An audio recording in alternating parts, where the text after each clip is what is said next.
आदाब नाज़रीन, मैं सनम एजाज देख रहे हैं आप मुद्दा सनम के साथ हालात वाक़ात सियासत। लेकिन आज के मुद्दे में हमने कल आपको बताया था, याद होगा आपको, हमने बताया था कि हवा ख़राब है। वो हवा की बात हमने कल की थी और हवा के दोष पे हमने आपको बताने की कोशिश की थी कि जम्मू कश्मीर में माहौल में जो आलूदगी है वो आपके लिए, वो मेरे लिए, वो हम सब के लिए ख़तरे की घंटी बजा रही है। हवा ख़राब है, ये हवा चली रही थी कि एक और ख़राबी की खबर आई और अब लगा, ये भी लगा कि पाँव तले से ज़मीन खिसकने लगी है। याद होगा आपको जोशीमठ में आपने सुना था, नेशनल मीडिया ने बड़ा हाहाकार उस पर मचाया था। जोशीमठ के हालात जैसे हैं वैसे हैं, लेकिन उसके फ़ौरन बाद जम्मू कश्मीर में भी पाँव तले से ज़मीन खिसकने लगी। सबसे पहले हमने ठाठरी डोडा के इलाके में देखा, पहाड़ खिसकने लगे, ज़मीन खिसकने लगी। ठाठरी डोडा की अब खबर आ ही रही थी कि जम्मू कश्मीर में बर्फबारी हुई और इस बर्फबारी के दौरान बर्फ़ के तूदे गिराने का सिलसिला जारी रहा और बर्फ़ के तूदे गिराने की वजह से जम्मू कश्मीर के कई इलाकों से इंसानी जानों को ख़तरा होने की खबरें भी आने लगी और साथ साथ में बड़े बड़े पहाड़ों के बर्फ़ के पहाड़ खिसकने या नीचे ढलानों से उतरने की खबरें आने लगी। वो खबर चली रही थी, उस पर बात की जा रही थी, बताया जा रहा था कि कहाँ पे माहौल में क्या हो रहा है, अभी कितनी किस्मत ख़राब है कि। लेकिन एक और वाक़ा आ गया और ये वाक़ा संगलदान का आया, संगलदान रामबन के इलाके का। और संगलदान रामबन के इलाके में भी बताया जाने लगा, खबरें आई, फुटेज आई, वीडियोज़ और ऑडियोज़ के ज़रिए बताया जाने लगा कि गाँव के गाँव दह रहे हैं और ये खिसकती ज़मीन जो है ये गाँव के गाँव को साथ अपने लेके जा रही है। और तस्वीर हमने संगलदान की जहाँ आप टेलीविज़न स्क्रीन पर देख रहे हैं, वहाँ कल शाम को आपको याद बताते चले, कल शाम को गांदरबल के रिजन के इलाके में न बर्फ़ का तोदा आया, न ज़मीन खिसकी, बल्कि पहाड़ ही खिसक के आ गया। और कल शाम को रिजन गांदरबल के इलाके में, रिजन गांदरबल जो गांदरबल का गुंड का इलाका है वहाँ पे है, उस इलाके में जो ज़मीन खिसकी तो सबके होश हवास खिसक गए। ये ज़मीन खिसकने के इस वाक़े में इंसानी जानों का नुकसान तो नहीं हुआ, उससे जाने तो बच गई, लेकिन रिजन के इलाके में बड़े पैमाने पे माली नुकसान हुआ है। 1 दर्जन से ज़ायद इमारतों को नुकसान पहुंचा और 1 दर्जन से ज़ायद इमारतों के साथ साथ यहाँ सड़क भी ढह गई और पूरा माहौल जो है इलाके का वो ख़राब हुआ। वहाँ पे कल रात को क्या हुआ ज़रा सुनिएगा, वजह क्या है।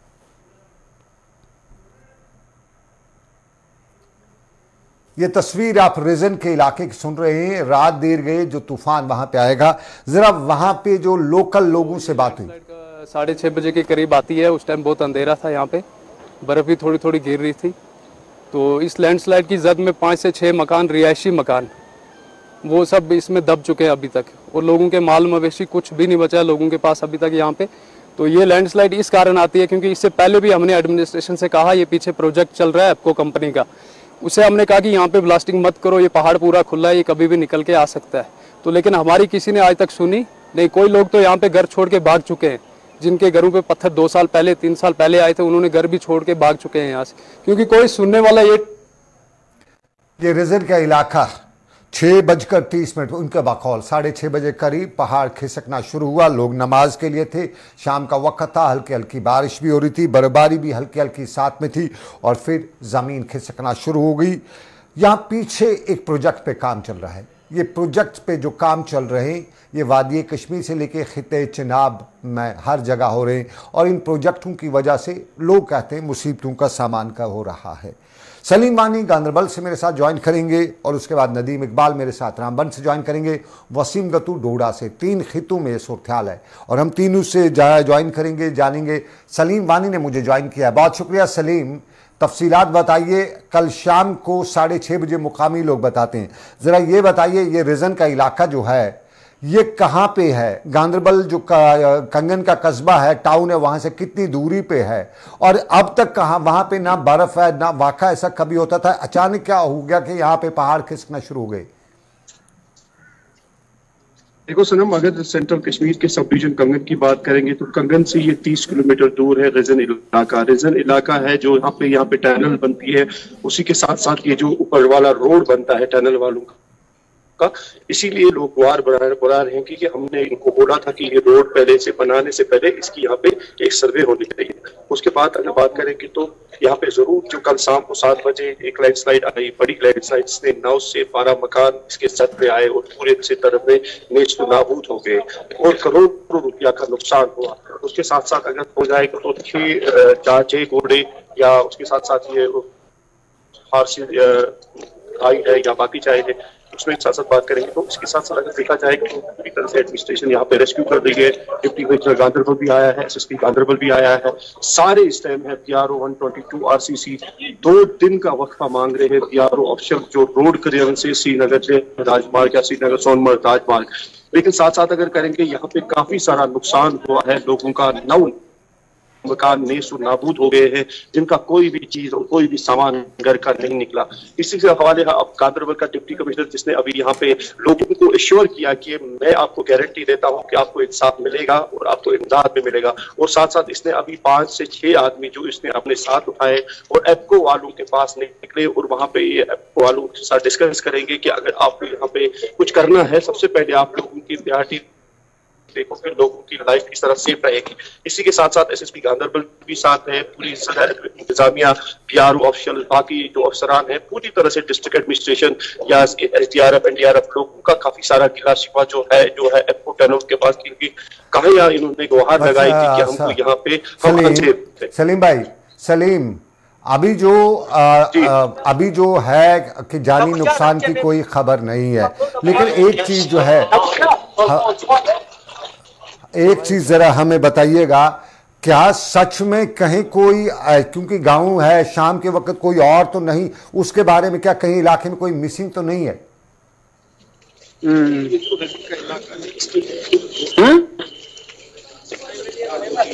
करेंगे इन्होंने टनल वालों ने एक रोड पर से निकाला था, उसकी वजह से लोग बोल रहे हैं कि हमको यहाँ पे क्रैक्स हुए हैं, ब्लास्टिंग जो हो रही है उसकी वजह से।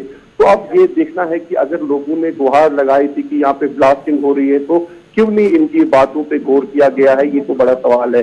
अब अभी यहाँ पे डिप्टी कमिश्नर गांधरबल ने लोगों को एश्योर किया है कि अब की बार मैं यहाँ पे जो लोग, क्योंकि ऑलरेडी जो मकान बचे हैं 4-5 मकान उनके भी क्रैक्स हुए हैं, उनको भी नीचे से जमीन खिसक रहा है, 9 मकान नेस्त नाबूद हो गए, करोड़ों रुपया का नुकसान है। आसमान तले इस टाइम उनके घर वाले जो है, घर वालों ने जो आज तक सामान पूरा तरह जमा किया था सबका नुकसान हो गया है। अब कितना कामयाब रहेगा गांधरबल एडमिनिस्ट्रेशन, लेकिन इनको इमदाद चाहिए LG लेवल। अभी क्या है पोजीशन, अभी इन लोगों को कहाँ पे रखा हुआ है, इनके लिए क्या अरेंजमेंट्स किए हैं?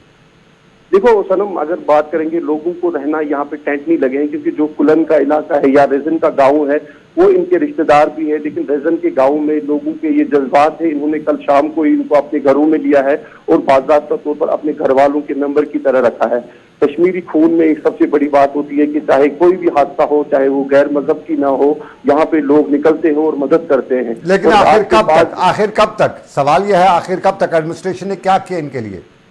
एडमिनिस्ट्रेशन तो रात को थी, लेकिन अगर सवाल है कि मतलब क्यों नहीं इमदाद, वो जब इन्होंने कहा कि हमको इमदाद चाहिए, हमको इंसाफ चाहिए, 1 साल पहले अगर इन्होंने रोड निकाला यहाँ एप्को वालों ने, तो इनकी बातों पे क्यों नहीं गौर किया गया, ये सवाल है। तो अब कितना कामयाब रहेगा एडमिनिस्ट्रेशन, अब भी यहाँ पे लोगों के सामने डिप्टी कमिश्नर जो डिस्ट्रिक्ट का चीफ मिनिस्टर होता है उसने एश्योर किया है कि इस बार मैं कुछ अलग से करूंगा। अब कितना अलग से करूंगा? बहुत शुक्रिया सलीम, बहुत शुक्रिया सलीम, पूरी तरह जानकारी तफसील से फराहम करने के लिए। 9 मकान, 1 दर्जन के करीब जो इमलाक है उनको नुकसान पहुंचा है। सलीम बहुत बहुत शुक्रिया। ये रीजन का इलाका है गांधरबल का, और गांधरबल के रीजन के इलाका जो कंगन से करीबन 20 से 25 किलोमीटर दूर वाक़ा, कल शाम को ज़मीन खिसकना शुरू हुई और प्रोजेक्ट ही यहाँ पे जो काम चल रहा है उस प्रोजेक्ट की वजह से यहाँ पे जो ज़मीन खिसक रही है। तो हाँ, तो ये सब कुछ जो मामला थे ये ज़रा समझने की बात है। तस्वीर आप देख लीजिएगा किस तरह से ज़मीन आई है, ऊपर से पहाड़ आया है, ये मिट्टी का तोदा है, ये बर्फ़ का तोदा नहीं है, और ये सीधा पहाड़ पे या ऊपर से गिर आया है, नीचे से भी ज़मीन खिसक गई है, यानी ऊपर और नीचे दोनों तरफ से तूफ़ान, और उस तूफ़ान में इमलाक का नुकसान, इंसानों का नुकसान नहीं हुआ है, लेकिन इमलाक यानी प्रॉपर्टीज़ का बड़ा नुकसान हुआ है। ख़ास तौर पर घोड़े, और यहाँ चूँकि गाँव का इलाका है, भेड़ मवेशी बकरियाँ वगैरह पाल रखी होती हैं, गायें होती हैं, उनकी खबरें आ रही है कि उनका नुकसान हुआ है। और अभी इंपॉर्टेंट ये देखना होगा कि इलाके में कोई मिसिंग तो नहीं, क्योंकि शाम के वक्त यूजुअली गाँव में लोग एक दूसरे के घर घर जाते रहते हैं गप्पे करने के लिए, दिन भर की वो एक रूट कल्चर रहता है गाँव में, तो वो देखने के लिए। लेकिन क्या कुछ सूरत हाल है, उस पर हमारे साथी सलीमानी की नज़र है, लेकिन दूसरी नज़र हम कोशिश करेंगे इस पर बनाए रखें। लेकिन हम आपको एक और पहलू से रोशनास कराते हैं। ये तस्वीर का एक रुख है, तस्वीर का दूसरा रुख रामबन के इलाके से है। रामबन के संगलदान का इलाका और संगलदान के इलाके में भी ज़मीन खिसक रही है और ज़मीन के खिसकने से घरों में दरारें पड़ रही है। मकानात जो हैं वो खस्ता तो अभी नहीं हुए हैं, लेकिन ख़तरे की घंटी उन पर आ चुकी है। स्कूल हो, मस्जिद हो, इलाके का कब्रिस्तान हो या इलाके में घर हो, जो कुछ भी हो, वो ज़मीन फट रही है और ज़मीन फटने के बाद वो गिर रहे हैं, दरारें आ चुकी हैं। और साफ जाहिर है ये दरारें जो हैं ये वहाँ पे इस वक्त ताज़ा तरीन क्या सिचुएशन है, हम ज़रा हमारे साथी वहाँ से नदीम इकबाल मौजूद हैं। नदीम बताइएगा क्या कुछ ताज़ा तरीन सिचुएशन है, आप सुबह से इस इलाके में मौजूद हैं और ये कब से सारी सिचुएशन आप पहुँची है? जी बिल्कुल सनम, ये संगलदान का डुक्सर इलाका है जहां पर जमीन धंसने की वजह से पहले हमने देखा कि पहले दिन 4 घरों को नुकसान पहुंचा, उसके बाद ये फिगर बढ़ते बढ़ते 9 को पहुंचा, फिर 13 और आज इस वक्त हम देख रहे हैं कि 15 घर इस वक्त इसकी जद में आ गए हैं जिन्हें खाली किया गया है और 2 कब्रिस्तान भी इसकी जद में आए थे, जहां एक कब्रिस्तान से डेड बॉडीज को दूसरी कब्रिस्तान में शिफ्ट किया गया। लेकिन जो रिहायशी थे वहां के, जो मुतासरीन हैं, उन्हें भी सेफर प्लेसेस पे मूव किया गया है। और इस हवाले से अगरचे हम बात करें, क्योंकि एक तरफ देख रहे हैं कि घरों को नुकसान पहुंचा है, दूसरी तरफ रोड भी बंद है, बिजली की तरसील भी मुनकता हो गई है, सड़क राब्ता भी जब आपके पास है नहीं, पानी की लाइन भी डैमेज हो गई है। आज डिप्टी कमिश्नर रामबन अपने पूरे एडमिनिस्ट्रेशन के साथ यहां पहुंचे और यहां का जायजा लिया। जहां तक हम डिप्टी कमिश्नर रामबन से बात की तो उन्होंने कहा कि हमने पहले तो जियोलॉजी एंड माइनिंग को लिखा है कि आप यहां पर और इस चीज को देखें, अपनी टीम भेजे, क्योंकि कागजाती जो लैंड सिंकिंग है वो पता चल पाए। उसके साथ क्योंकि देखिए जो लोग मुतासरीन है उनको रिहेबिलिटेट करना एक फर्स्ट प्रायोरिटी रहती है और उन्हें टेंट्स दिए गए, कंबल दिए गए हैं और बाकी कुछ खाने पीने की अशिया दी गई है, जो डिप्टी कमिश्नर के अकॉर्डिंग जो उनका मानना है। हालांकि उसके बाद हम देखें क्योंकि रोड रेस्टोरेशन काफी अहम है, क्योंकि सब डिवीजन गोल का जो इलाका है अगर उसको डिस्ट्रिक्ट हेडक्वार्टर से मिलाना है तो हमारे पास ये रोड है, लेकिन अब इस रोड को मेंटेन करना काफी मुश्किल है, इस रोड को रेस्टोर करना काफी मुश्किल है, क्योंकि एरिया जो है सिंक हो रहा है। और अब मुतबादिल के तौर दाड़म सलबला रोड को जो है मुतबादिल के तौर इस्तेमाल किया जाएगा और उसके काबिल आमदरफ्त बनाने की पूरी कोशिश की जा रही है। और डिप्टी कमिश्नर रामबन अपनी टीम के सामने वहां पहुंचे हुए हैं और उस चीज को देख रहे हैं। कुल मिलाकर हम देख रहे हैं क्योंकि इन लोगों को अकोमोडेट किया गया है कि टेंट्स दे दिए गए हैं, लेकिन डिप्टी कमिश्नर रामबन का यह भी मानना है कि सिंगल रूम स्ट्रक्चर भी इन जो विक्टिम्स हैं उन्हें दिया जाएगा। लेकिन इसके साथ साथ में घर उजड़े हैं, माली नुकसान जरूर हुआ है, जानी नुकसान है नहीं, लेकिन 15 फैमिलीज अभी तक मुतासिर हो गई है। इस वजह से जहां 70 से 80 के बीच जो अगर हम देखें मेंबर्स 70 से 80 के बीच लोग जो इस वक्त घरों से बाहर है, खुले आसमान तले जिंदगी बसर करने पर मजबूर है। लेकिन अब रोड रेस्टोरेशन, पानी की बहाली, बिजली की बहाली का जो मुनकता हुआ है वो भी एडमिनिस्ट्रेशन के लिए चैलेंजिंग है, जिस पर हम देख रहे हैं कि एडमिनिस्ट्रेशन जुटी हुई है, लेकिन लैंड सिंकिंग का जो सिलसिला है वो मुसलसल जारी है। जी सनम। नदीम जरा ये बताइएगा रीजन क्या, ये पहाड़ खिसकने का वजह क्या? क्या नीचे से कोई दरिया चलता है तो वो जमीन के नीचे से खिसक रहा है तो उस वजह से, या कोई स्लाइडिंग वगैरह यहाँ पे उस स्लाइडिंग का कोई कटिंग वगैरह कहीं हो रही है, कहीं ब्लास्टिंग हो रही है जिस वजह से ये जमीन खिसक रही है?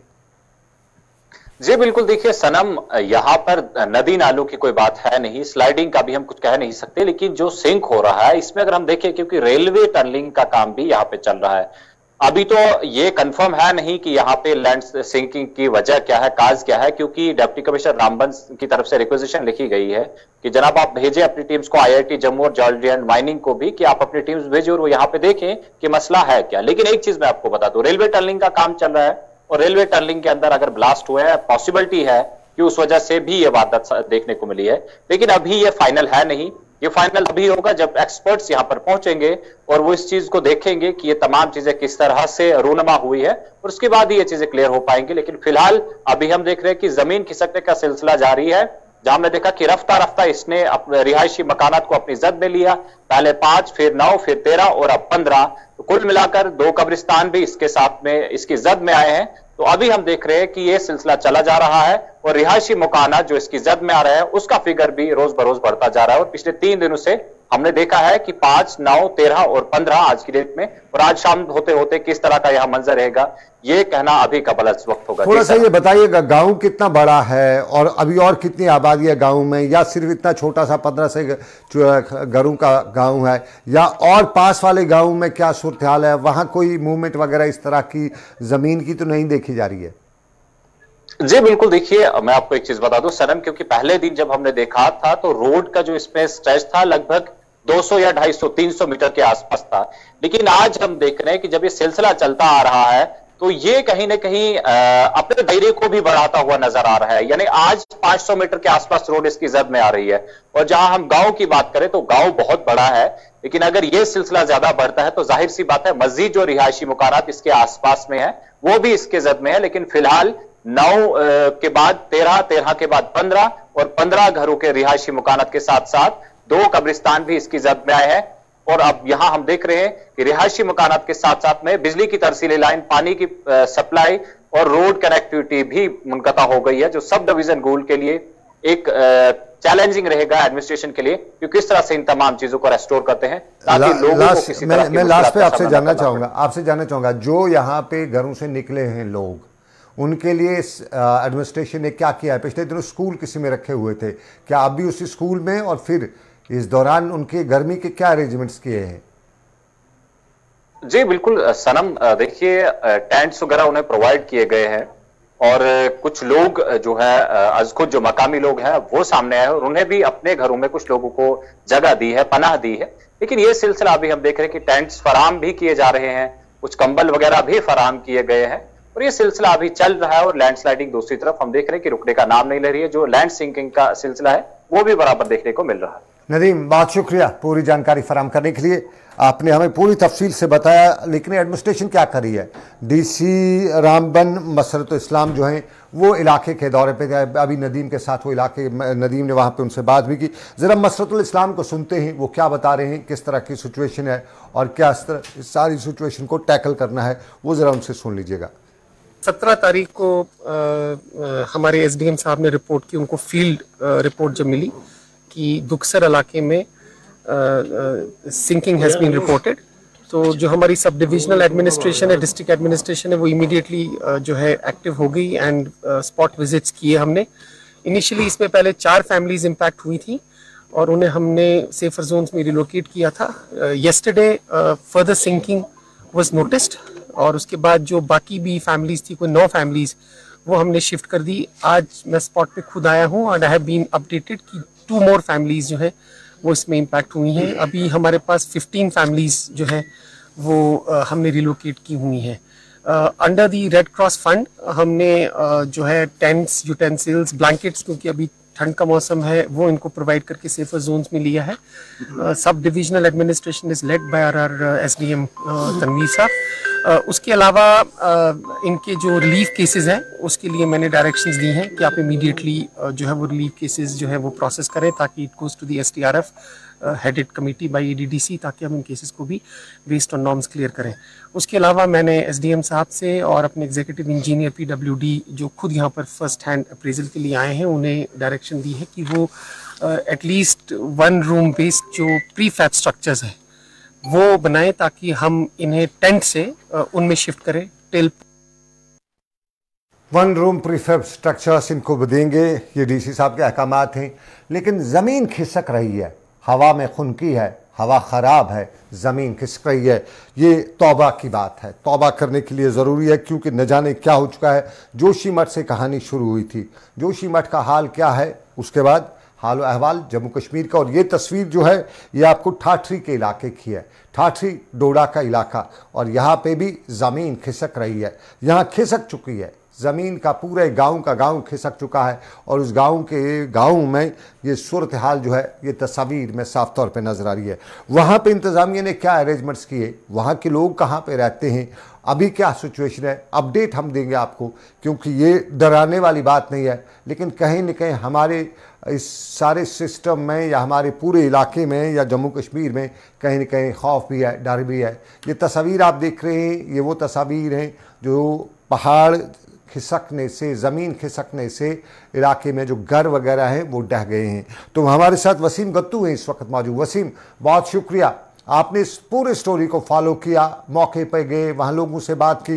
कुल मिला के आज हम कहें तो कश्मीर से भी ये शुरुआत जम्मू कश्मीर के आपके इलाके से, डोडा से ही हुई थी। उसके बाद ये गुरेज़ के इलाके में वहाँ बर्फ़ का तूद आया, फिर मत्सल के इलाके में बर्फ़ का तूद आया, फिर संगलदान में एक तूफ़ान आया, कल रात को गुरेज ये जो गांदरबल है वहाँ पे ज़मीन खिसकने का वाक़ा आया। ये ज़मीन खिसकने का वाक़ा, अब क्या सिचुएशन है ठाठरी में, पहले वो बताइएगा। पहले में लगभग हम खुद क्या है और क्या सिचुएशन अभी उन लोगों की है जो लोग कुछ स्कूल में रखे गए थे। आपने देखा होगा कि जब मैंने कुछ लोगों से बातचीत की थी तो उनको एक सरकारी स्कूल में रखा गया था। लगभग 21 कुंभों के लोग थे। और आज की अगर हम बात करें तो अभी मेरी जो एसडीएम ठाठरी है उनसे जब बातचीत हुई, उन्होंने कहा कहना है कि हमने इनको जो है कुछ लोग जो अपने रिश्तेदारों के घर में चले गए हैं और कुछ लोग जो है अभी रूम पे रहते हैं, यानी कि रेंट वाले रूम पे रहते हैं। तो कहीं ना कहीं वो जो लोग हैं वो ये बता रहे हैं कि हमें जो है जमीन दी जाए, यानी कि हमें किसी सेफ जगह पे रखा जाए जहां पे अपना घर हम बसा सकते हैं। और साथ ही साथ ये गरीब तबके के लोग हैं, सबसे ज्यादा गरीब तबके के लोग ठाठरी के अंदर हम बात करें तो ठाठरी के अंदर सबसे गरीब तबके के ये लोग हैं, हैंड टू माउथ हैं, बहुत गरीब तबके के लोग हैं। इनका मानना है कि हमें रिलीफ वगैरह भी दिया जाए और साथ ही साथ हमें कोई लैंड दी जाए जहां पे हम बसे, क्योंकि इलाका जब अब है बसने के लायक नहीं है, पूरा इलाका जो है गर्क हो चुका है। और अब मेरी कुछ लोगों से जब बातचीत हुई उनका ये मानना है कि सिंक आस्ता आस्ता फिर से हो रहा है, क्योंकि अगर एक दो बारिशें कंटिन्यू रही उसके बाद ये इलाका जो है, मुझे ऐसा लग रहा है क्योंकि मैं खुद जब ग्राउंड पे गया तो आस्ता आस्ता इलाका जो है वो खिसकने की पूरी तैयारी कर रहा है। और साथ ही साथ इस इलाके को जो है रेड जोन घोषित कर दिया गया है। जी वसीम, आपने बताया इलाका रेड जोन करार दिया गया है। जो गांव है बहुत बड़ा है, 10-20 फैमिलीज निकल गई हैं। बाकी गांव के लोग कहाँ पे हैं, उनके लिए क्या कोई गाइडलाइंस हैं सरकार की तरफ से, वो खुद जो है इस चीज़ के लिए तैयार हैं या वहाँ कोई खतरा नहीं है?